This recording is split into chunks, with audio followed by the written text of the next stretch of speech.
partir de este momento, escucha Rompiendo Fronteras, el punto de encuentro para el análisis profundo y la solidaridad internacional.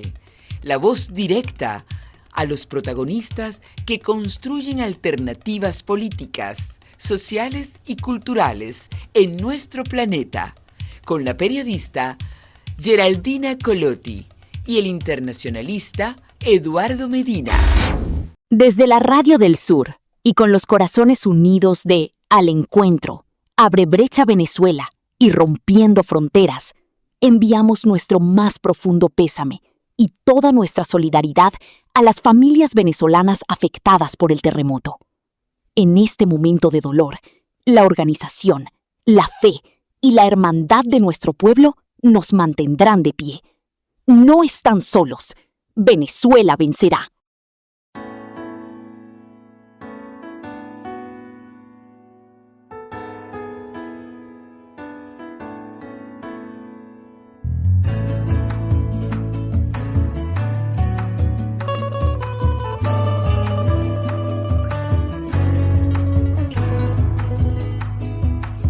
Siempre me pregunto, ¿ellos quiénes son? Los que simplemente odian sin tener razón. Porque soy del pueblo, porque pueblo soy, porque yo sí tengo bien clarito a dónde voy. Bienvenidos y bienvenida a su revista radial Rompiendo Fronteras. Saludos hermanas y hermanos de la patria grande y del mundo entero. Sean todas y todos bienvenidos a una nueva emisión de su podcast Rompiendo Fronteras.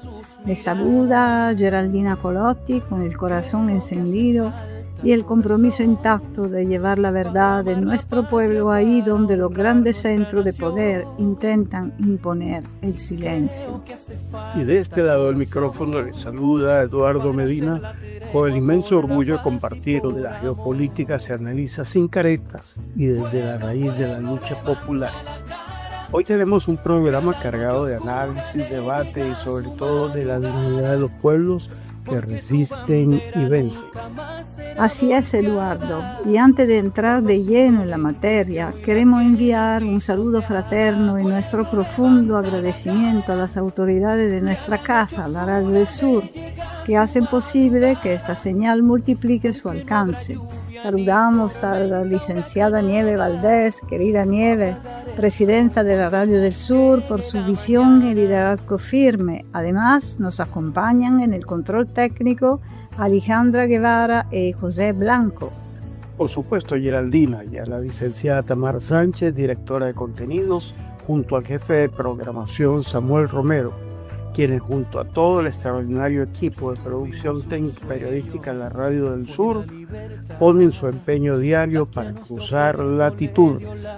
Llevando con fuerza los latidos de la patria grande. Póngase cómodo, ajusten sus receptores, porque a partir de este momento iniciamos Rompiendo Fronteras. Creo que hace falta entendimiento para erradicar el odio que estamos viviendo. Creo que hace falta sentimiento para comprender que juntos seríamos perfectos.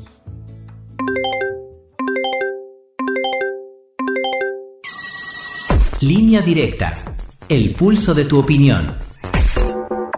Rompiendo distancias, uniendo voces. Eduardo Piñate es un historiador, docente y sólido cuadro ideológico del Partido Socialista Unido de Venezuela.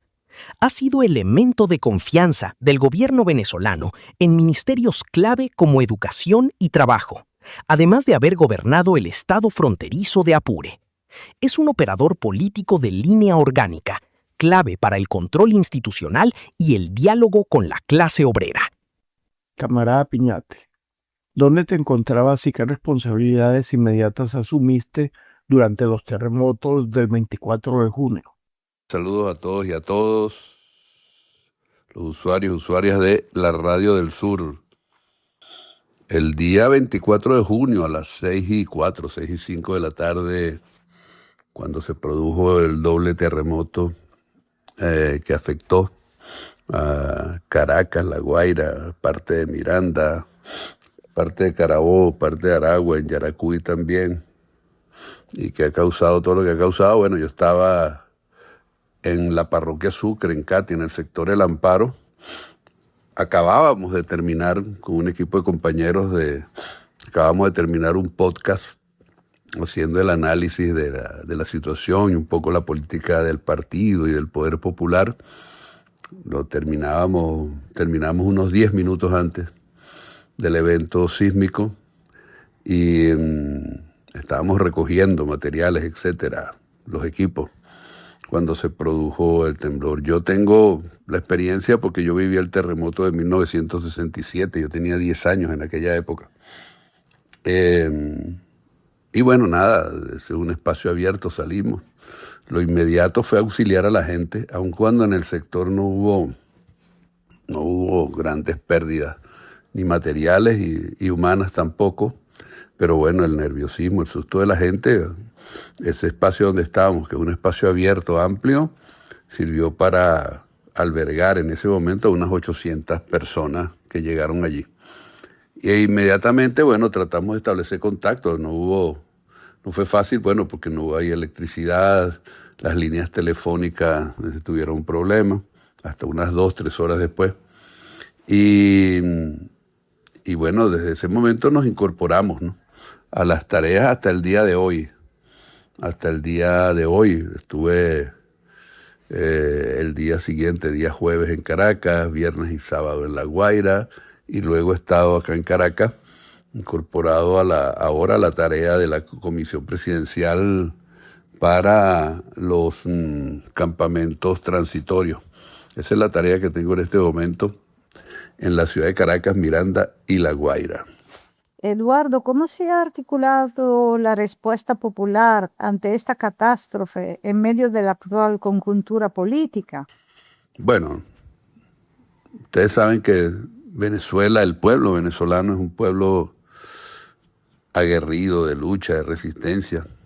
También es un pueblo laborioso, un pueblo trabajador, y también es un pueblo alegre, un pueblo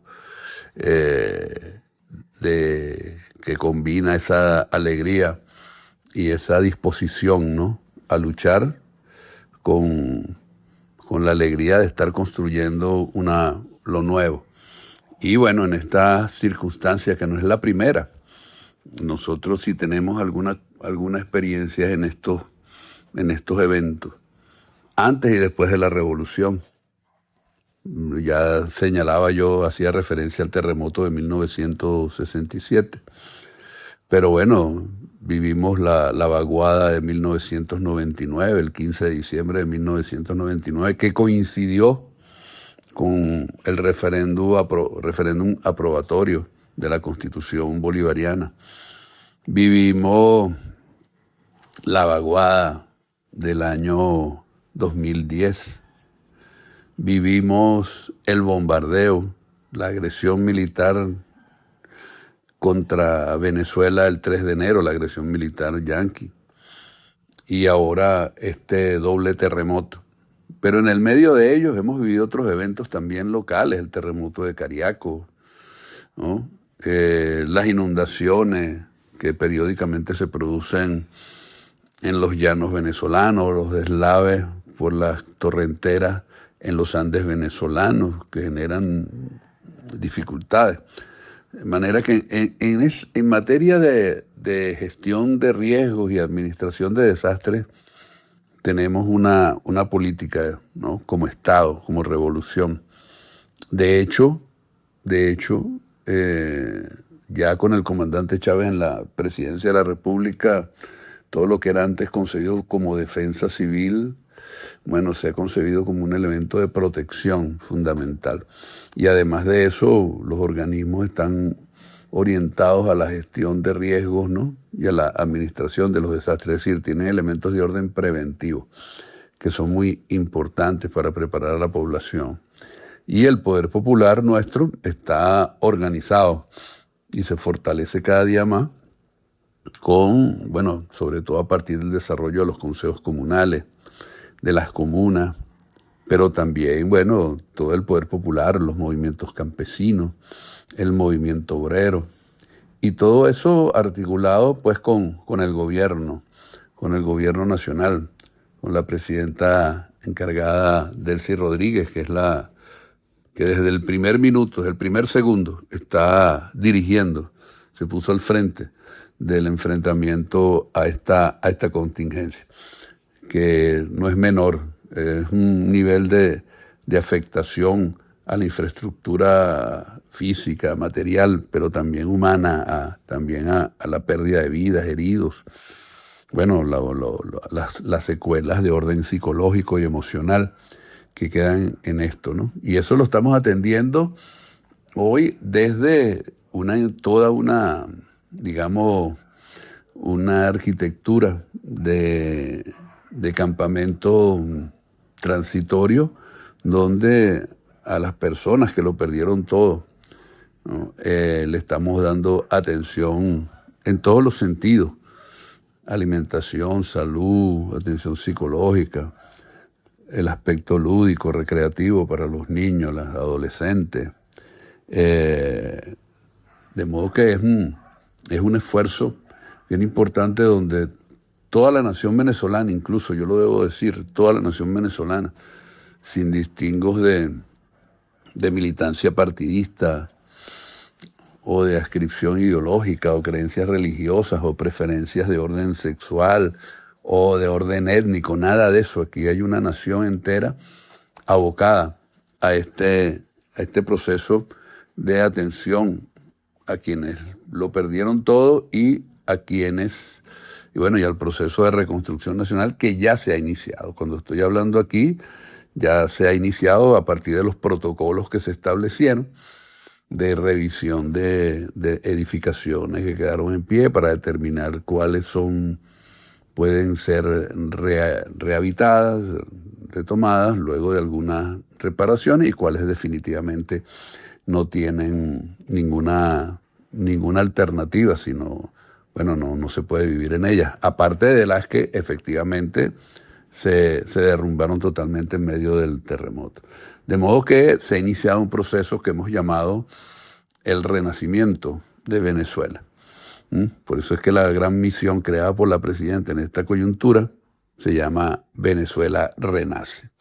La lucha contra el bloqueo y las sanciones y la campaña por el desbloqueo de los recursos financieros y activos venezolanos secuestrados en el exterior cobran una urgencia humanitaria aún mayor tras el sismo.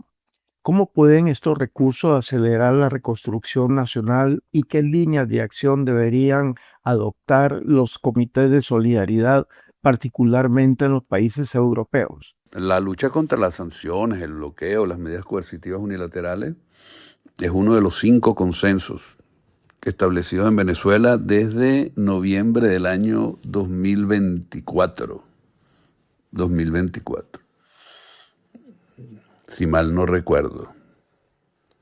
Son 5 grandes consensos. El primero, la lucha por la paz, la defensa de la paz. El segundo, la lucha contra las sanciones, el bloqueo, las medidas coercitivas unilaterales. La tercera, lo que tiene que ver con la independencia, la soberanía. Son 5 grandes consensos y uno de esos, bueno, por supuesto la defensa de la Guayana Esequiba. Son 5 grandes consensos que se establecieron en Venezuela y que han unido a toda la nación venezolana. Yo quiero aclarar que cuando yo hablo de la nación venezolana estoy hablando de todos los sectores. Por supuesto, hay un sector antinacional, que aunque nacieron aquí no son parte de la nación venezolana, ¿no? Que es este extremismo fascista que está buena parte de su dirigencia, la mayor parte afuera del país. ¿Okay? Pero bueno, tenemos esos 5 grandes consensos y la lucha contra las sanciones es uno de ellos. Y las peregrinaciones que iniciamos este año, bueno, tenían como eje principal la lucha por el levantamiento de las sanciones. Ese es el eje central. Y hicimos una primera desde abril hasta el 1 de mayo. ¿no? Desde el 19 de abril, exactamente hasta el 1 de mayo. E iniciamos la segunda, que estaba más orientada al proceso económico productivo, a estimular, a afianzar el proceso económico productivo, pero con eje y centro en la lucha por el levantamiento de las sanciones y el bloqueo. Nosotros tenemos en este momento más de 1.088, la última cifra que vi por allí, de medidas coercitivas unilaterales contra nosotros. Y por supuesto eso es una limitante fundamental. Algunas de esas cosas, en este periodo, digamos, post 3 de enero, en el marco de esa negociación asimétrica que tenemos con el gobierno de los Estados Unidos y con otros sectores, bueno, han podido ser, no digamos levantadas, porque de verdad que no nos han eliminado ninguna sanción, pero sí flexibilizadas por la vía de las llamadas licencias que se otorgan a algunas empresas desde el punto de vista para la producción de algunos elementos de orden estratégico.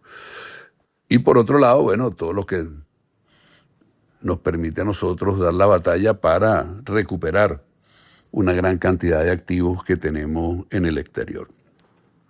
Por eso incluso un debate que se dio recién con relación al Fondo Monetario Internacional.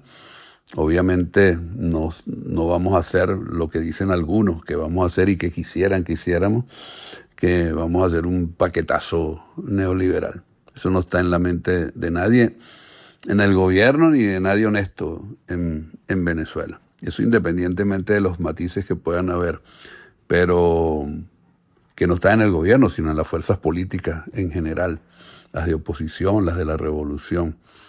¿Ok? Pero bueno, esa es la lucha fundamental. Y en el marco, es decir, antes del terremoto nosotros decíamos, incluso la consigna, ¿no? Más o menos, una de las consignas de la peregrinación contra las sanciones es para que Venezuela vuela alto, ¿no?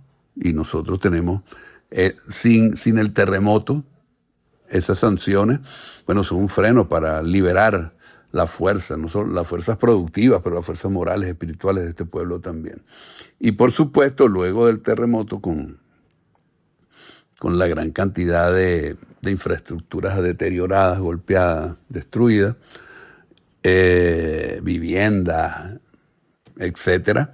Bueno, viene un esfuerzo serio por recuperar eso, por garantizarle a las personas, a la familia que perdieron la vivienda totalmente, que no pueden retornar a ella porque se colapsó, porque no se puede recuperar si quedó en pie. Bueno, su derecho, su vivienda digna, como lo ha hecho la revolución desde siempre. Entonces, pero además de eso, bueno, todo el tema del desarrollo, pues, económico, productivo, cultural, etcétera. Vamos a un proceso progresivo de vuelta a la normalidad, digamos, que es un proceso progresivo. Ya el próximo lunes comienzan las clases en los municipios que no fueron afectados por el terremoto. Donde están afectaciones, fueron más afectados por el terremoto, obviamente no podemos comenzar las clases. Pero ya ese proceso comienza y es importante que nuestro pueblo lo sepa. Y los pueblos del mundo también, pues, que es que hay un pueblo luchando. Una batalla fundamental, y la solidaridad internacional es fundamental para esto, es la lucha contra las sanciones, las campañas que puedan desarrollarse contra las sanciones, contra las medidas coercitivas unilaterales en Venezuela, es fundamental. ¿Cómo debe interpretarse estratégicamente este nuevo periodo, la nueva fase de la que ha hablado la presidenta encargada, y cuáles son las prioridades inmediatas para preservar la paz y la estabilidad de la República? En el boletín número 477, publicado, el boletín del partido, que publicamos el 9 de enero de este año, apenas 6 días después del bombardeo a Venezuela y el secuestro del presidente Nicolás Maduro y la primera combatiente Cilia Flores. En ese documento, nosotros hacemos el análisis de la situación. Y ahí decíamos sobre esta pregunta que tú me haces, de la resistencia activa y prolongada. Entonces, decimos ahí en ese documento, sobre lo que caracteriza esta nueva fase de la resistencia activa y prolongada, estoy leyendo el documento, es su carácter armado en condiciones asimétricas, la movilización política permanente, la resistencia institucional y económica y el uso de la negociación como instrumento para alcanzar nuestros objetivos estratégicos, preservar la soberanía nacional, la revolución bolivariana y recuperar al presidente Nicolás Maduro y la primera combatiente Cilia Flores. Ahí hacemos entonces esa caracterización del periodo en que hemos entrado. Por supuesto que tras el bombardeo habían opciones distintas a esta, que es lo que han llamado algunos compañeros dentro del país, que por cierto a ninguno yo los vi con un fusil en la calle ese día, y mucho menos lo que han llamado algunos sectores que en Europa o en el cono sur de nuestro continente, que bueno, pretendían que nos inmoláramos aquí. Hay en otro boletín hacemos otra aseveración con relación a este tema. En realidad, y les recomiendo que busquen el boletín número 500, eso está en las páginas del partido, están todos los boletines del partido, porque en el boletín 500, que salió ahora la semana pasada, nosotros hacemos una selección de documentos desde precisamente el 477 hasta el mes de junio, antes del terremoto, obviamente. Pero ahí está, esa es la caracterización de decidimos poner en primer plano la negociación política, la diplomacia. Bueno, primero tenemos al presidente vivo secuestrado en los Estados Unidos, es un rehén, ¿no?, del gobierno de los Estados Unidos, y la primera combatiente Cilia Flores.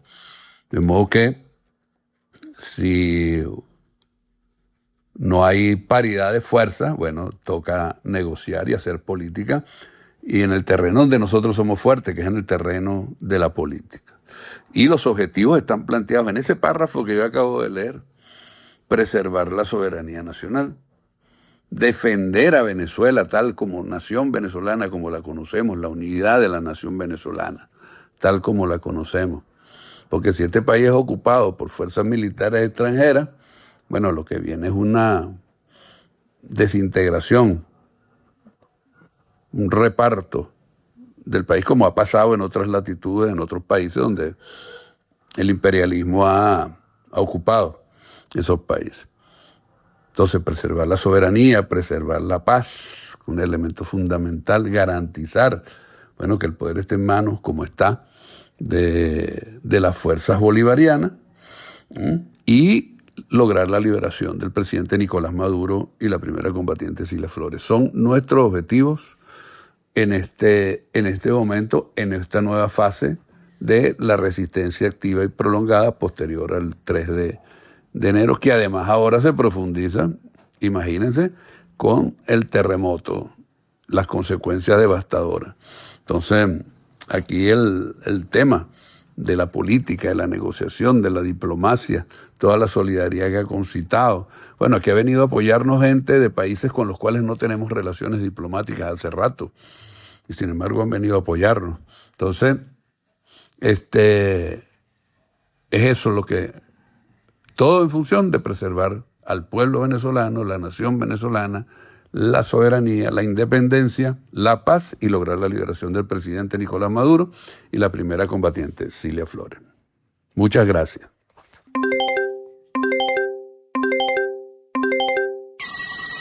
Línea directa. El pulso de tu opinión. Rompiendo distancias. Uniendo voces. No te apartes, que en breve regresamos con más del podcast Rompiendo Fronteras. Estamos de vuelta con el podcast Rompiendo Fronteras. Impacto crítico. El fin de la farsa digital. Hoy vamos a desarmar una matriz de opinión que ha estado inundando las redes sociales y algunos titulares de la prensa internacional. Geraldina, seguro que has visto las alarmas apocalípticas de los últimos días sobre las costas venezolanas. Sí, totalmente. Si te metes a TikTok o a X, hoy mismo parece que el plan es agarrar la más de 1 millón de toneladas de escombro que dejaron los terremotos del 24, los dobles terremotos del 24 de junio, y literalmente empujarla al Mar Caribe para deshacerse de ellas. Están hablando de un ecocidio inminente. Ecocidio, destrucción del ecosistema marino, negligencia. Palabras pesadas que generan pánico clitero. Pero como siempre hacemos acá, fuimos a las fuentes oficiales y técnicas. Vamos a desmontar este fake news con datos, no con relatos. Para empezar, entendamos de dónde sale la confusión. Es verdad que en zona muy afectada como La Guaira, la montaña de escombro quedaron acumuladas cerca de la franja costera y de la playa simplemente por la geografía del lugar, porque las estructuras colapsaron ahí. Ver fotos de concreto cerca del agua hizo que los expertos de teclado asumieran que el mar sería Exacto, el Geraldina, vertedero. pero una cosa es dónde cayó el escombro y otra muy distinta, el destino que se le va a dar. El diagnóstico real hecho por el gobierno venezolano junto al programa de las Naciones Unidas para el Desarrollo arroja que hay 1.200 millones de toneladas de escombros. De eso, unas 900.000 toneladas son concreto y acero estructural y el resto son enseres domésticos. Tirar eso al mar sería una locura que nadie en su sano juicio está planteando. De hecho, la directriz de la gestión de la presidenta encargada, Delcy Rodríguez, va en una dirección totalmente opuesta. No se trata de deshacerse del material, sino de clasificar y reciclar. Ahí es donde se cae la mentira. El gobierno nacional no está actuando a ciegas. Se instalaron mesas técnicas con profesionales de la ingeniería nacional, pero también con asesoría internacional y convenios globales. Hay expertos de la ONU y especialistas en manejo de desastres evaluando la logística. Así es, el plan integral que se está estructurando busca separar los materiales. Lo químico o componente peligroso van a zona de confinamiento seguro, completamente alejada del agua. Y lo que es mampostería, concreto y acero, entra en un proceso de trituración y reutilización. Es que el escombro hoy en día es materia prima. El acuerdo ambiental y técnico apunta a usar ese material procesado para rellenar bases de vías no estructurales, estabilizar terrenos y caminería, por ejemplo. Es economía circular aplicada a una tragedia. Qué importante es aclarar eso, Eduardo. Jugar con el miedo ambiental en medio de una situación tan delicada como la recuperación post-terremoto es muy irresponsable. La comunidad internacional y los sectores privados están articulando con el gobierno precisamente para que la remoción sea sostenible y segura para la salud pública. Totalmente. El titular escandaloso vende clips. Pero la verdad es que Venezuela está buscando convertir este enorme reto logístico en un ejemplo de manejo ecológico de escombros bajo estándares internacionales. Así que cuando les digan que van a echar los escombros al mar, ustedes ya saben la verdad. Se está planificando su aprovechamiento científico y verde. Sigan investigando y duden de los algoritmos del pánico. Impacto crítico. El fin de la farsa digital. Fuera de radar. Lo que nadie te contó. Geraldina, tienes que ver los últimos números de inversión global. Las transiciones energéticas corporativas ya no son el futuro, son el presente. Las mayores empresas del mundo están descarbonizando sus cadenas de valor. Es una victoria para el planeta y para la eficiencia del mercado. Eficiencia para la corporación, Eduardo, pero ¿a qué costo para el sur global? Lo que tú llamas transición energética corporativa, la geopolítica de los recursos lo define de otra manera. La gran carrera por los minerales críticos, litio, cobalto, tierra rara. Cambiamos la dependencia del petróleo por la dependencia de las minas. Bueno, la tecnología requiere materia prima, es inevitable. Pero esta vez el mercado está premiando la sostenibilidad. Las corporaciones necesitan asegurar sus cadenas de suministro de forma limpia. Asegurar es un eufemismo corporativo muy elegante. En la práctica, estamos presenciando un nuevo tablero geopolítico donde la soberanía nacional de los países que poseen estos recursos vuelva a estar bajo asedio. Tampoco exageremos. Los países soberanos firman contratos, reciben inversiones millonarias y generan empleo.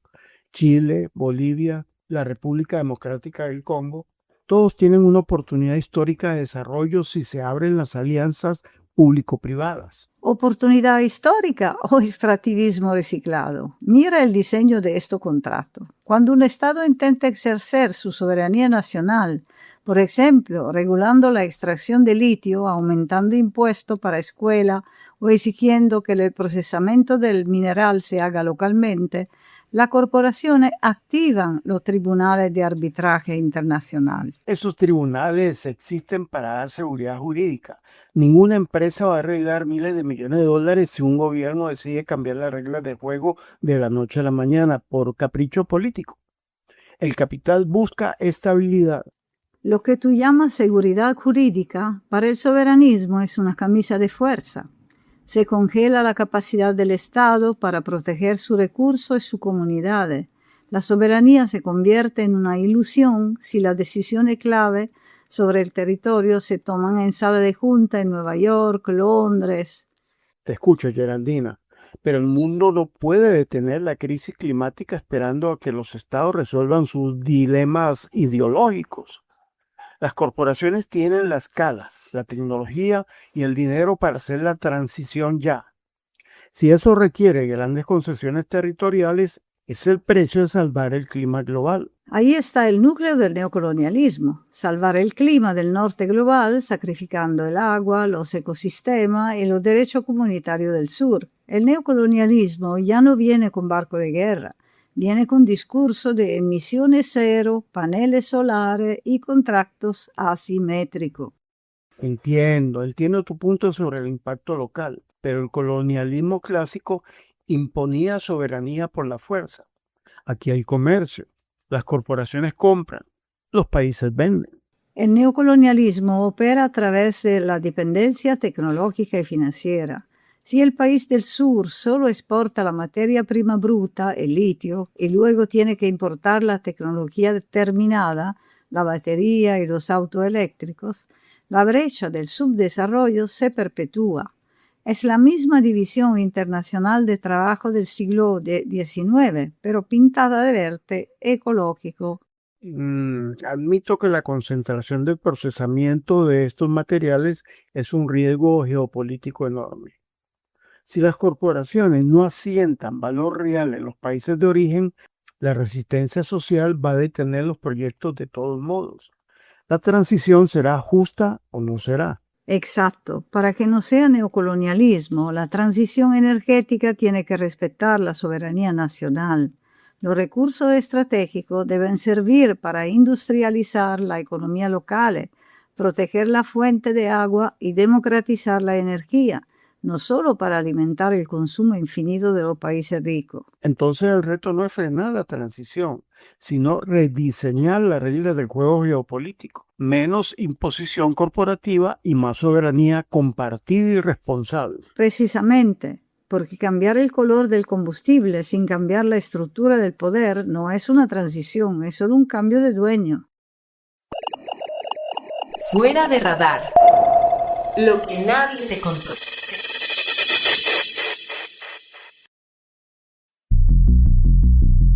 Preguntas sin anestesia, poniéndole picante a la radio. Eduardo, la audiencia no perdona.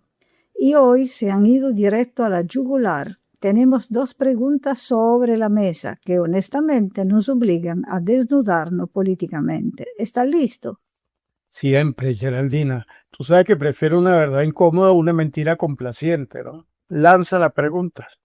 La primera pregunta dice así: ¿hasta qué punto la narrativa del Estado protector y la eficiencia soberana no es simplemente una cortina de humo para ocultar que ante una catástrofe de este calibre el país sigue dependiendo de la ayuda internacional, que lo mismo gobierno suele rechazar por orgullo político.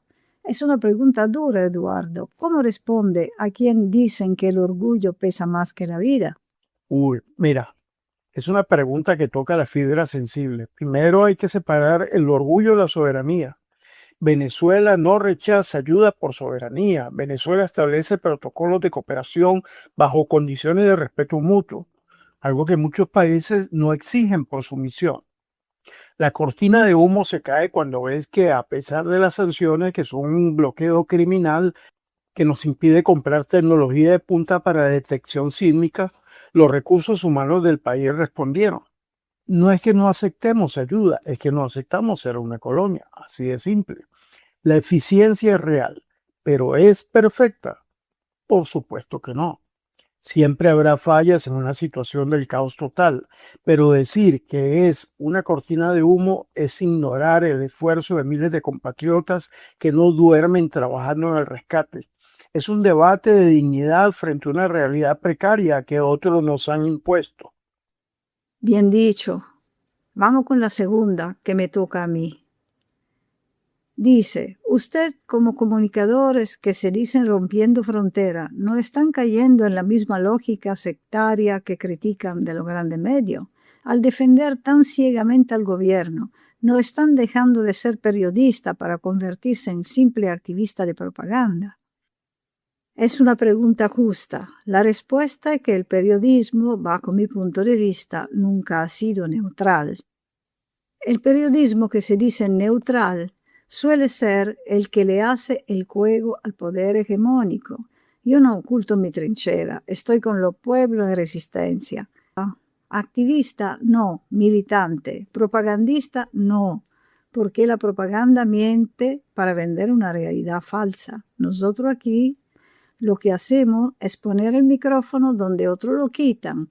Si defender la capacidad de un pueblo de no arrodillarse ante una catástrofe es ser activista o es ser militante mejor, entonces acepto el título con orgullo. La incomodidad que le causa nuestra posición no es porque falte madurez, sino porque la realidad que describimos rompe el cristal de la burbuja donde muchos prefieren vivir. Exacto. No se puede ser equilibrado cuando hay una parte del mundo que está siendo asfixiada. La objetividad es un mito burgués para mantener el status quo. Así es. Gracias por esa pregunta. Nos dejan pensando, nos obligan a reafirmar por qué estamos aquí y por qué, aunque arda, hay que seguir diciendo las cosas como son. Preguntas sin anestesia, poniéndole picante a la radio.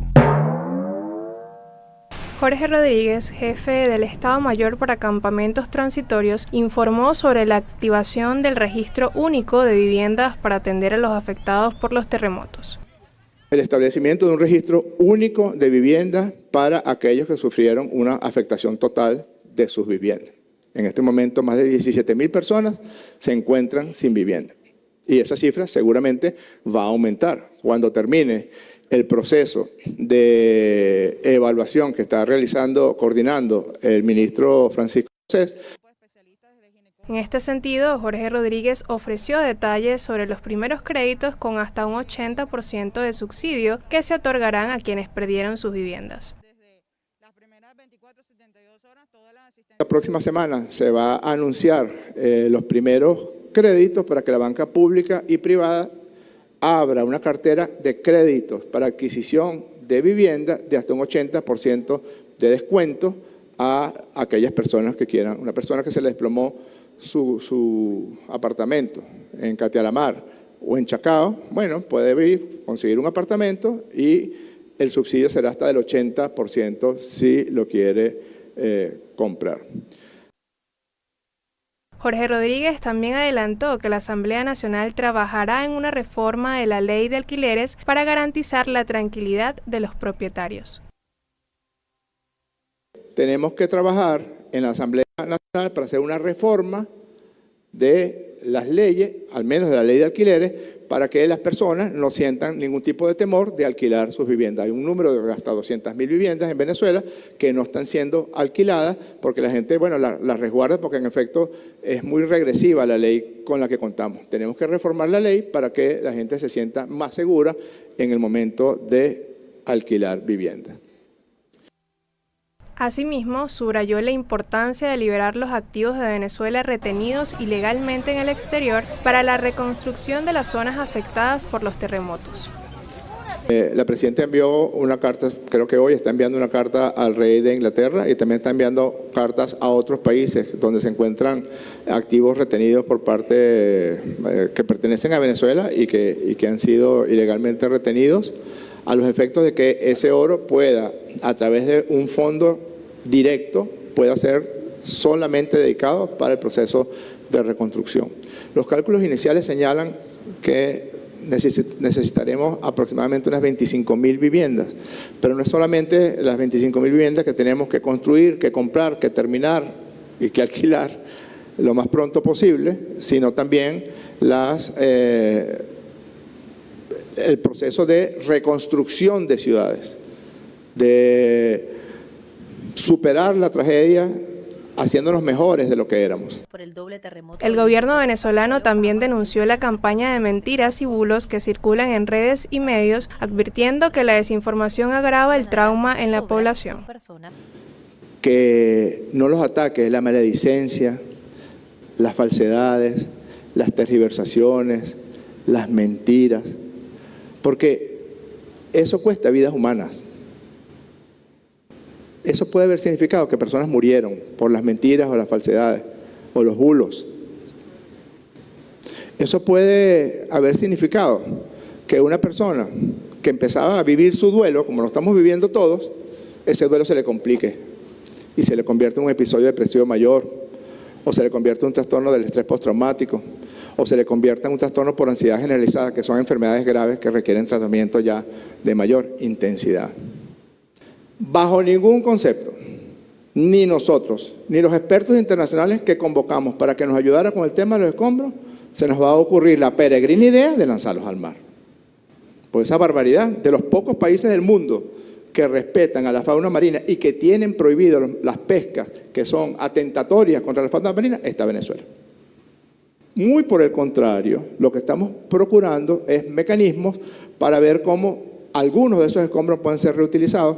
Hay muchísimas tecnologías que permiten separar las distintas partes de los escombros para que se puedan reutilizar, que pueden ser útiles, por ejemplo, para ampliar la pista del Aeropuerto Internacional Simón Bolívar de Maiquetía. Lo que sí es completamente seguro es que eso no se va a lanzar al mar. Y de esta manera, estimados oyentes, vamos cerrando otra intensa jornada de análisis en Rompiendo Frontera. Nos despedimos con la certeza de que la batalla de las ideas se gana en el terreno, con conciencia y organización popular. La invitación es para nuestro próximo encuentro, donde seguiremos desmontando matrices y visibilizando la victoria de nuestro pueblo. El agradecimiento eterno a todas y todos ustedes por su sintonía, por sus comentarios.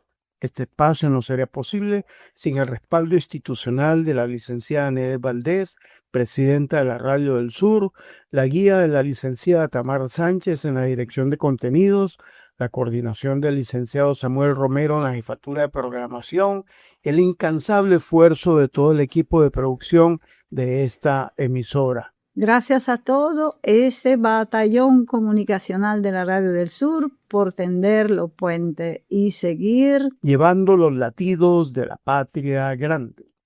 Nos escuchamos en la próxima entrega. Hasta la victoria siempre y los queremos de vuelta. Y de esta manera llegamos al final de una edición más del podcast Rompiendo Fronteras. Hasta nuestra próxima edición.